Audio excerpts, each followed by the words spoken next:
Hey everybody, I know you missed me, Billy Goat, and I am here at the Waukegan Music Exchange, the local business that has been gracious enough. If you look over my shoulder here, you can see I've got my speakers. So these aren't even all his records. This is a great little place, and if you follow my videos, you'll recognize some of these speakers, but you'll also see you got some new speakers. So those are the BGA 2WBR. It's a ported design, entirely custom. They stand about 45 inches tall with the base. The stand is included, because as you see, they are made for it. The footprint of the stand itself is 12 inches by 12 inches. The footprint of the speaker is 9¼ by 10. I don't remember exactly how tall the speaker itself is. Now the cool thing about these is these are based around a Silverflute 6.5-inch wool cone woofer, and everything about these is pure custom. I designed the passive crossovers around the tweeters and the woofers. They're on their own separate circuits, so you can, bi-amp it, bi-wire it, by the speakers, and you can just the level of customization, the level of detail, and the level of control, because they are custom built. They're not some pre-built stuff, generic, because we don't like generic. But enough talking. Music.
Alright, now that you've sat through all that fun stuff, let us look at the science. So, I've got a little collection here. It is 20 to 20 kilohertz sweeps, and I've also got the periodic pink noise. It's a -3 dBFS for the periodic pink noise. It is mono. I have, it's custom made because I do tuning with the car audio stuff. I have the SPL calibrated, I got the microphone calibrated to 66 dBFS, and all the measurements are taken at approximately 1 meter.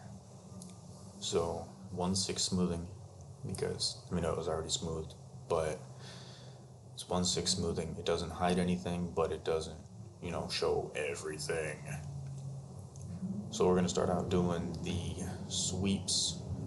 Now if you take a look, I've got 45, approximately 25, and 0 degree sweeps, which is directly in front.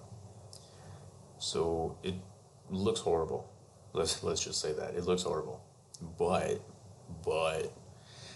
these are the Silverflute 6.5-inch woofers and the LPG silk dome tweeters. Now, and if you know anything about LPG tweeters, they will let you know when they're doing too much. They'll let you know when there's too much power going to them.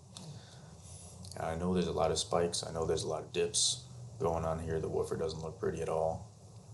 But in my defense, if you watch the video, you can see how they're positioned. I did the testing on the rightmost speaker, and there's that big record rack that's kind of in the way. But moving on from that, acknowledging that, yeah, you got cancellations, yeah, there's reflections, especially there at about 650, 660 hertz. So the crossover for these was meant to be about 2500 hertz. The tweeter kind of started a little bit higher than that, and the woofer definitely overshot that. But the great thing is that you got that dip on the tweeter that ramps up, especially above 10K, because that's where you get your presence, that's your air, and that's one of the signature things about the LPG tweeters, that they always have this presence. Now you see it's got pretty good, it's pretty solid line on the sweeps. You don't get a lot of separation there, even though the tweeter's recessed maybe about 1/4 of an inch from the flat face. You still, because of that flat face and because of its domeness, it holds on pretty well. I also did, a main listening position where it's showing both of them. You do get the cancellations. There's another reflection point, but you see it holds very well to its shape, and that's pretty good. Now on to the periodic pink noise.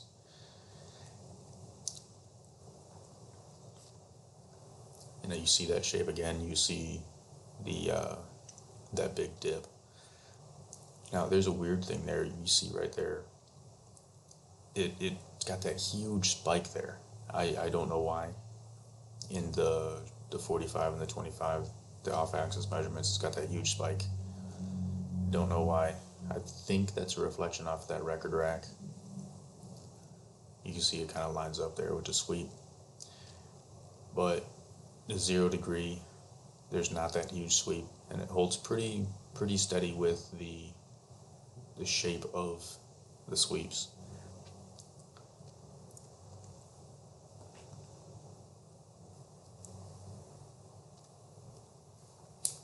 These are little tests that I did when I was designing the passive crossover. Don't read them as, scientific measurements. They definitely weren't. I measured them from about 1 foot away, doing 20 to 20 sweeps. Let's pull up the sweep itself. Let's go find the raw sweeps for so like I said, these are bi-wire, bi-amp, the tweeter and the woofer, they're on separate circuits. So you can see right there, that the woofer goes up pretty far. The tweeter has that nice gentle slope, around about 3,200. the woofer goes almost all the way to 4K, and it's got almost a 24 dB slope going on there, which I mean, this I've always said that designing passive crossovers is black magic.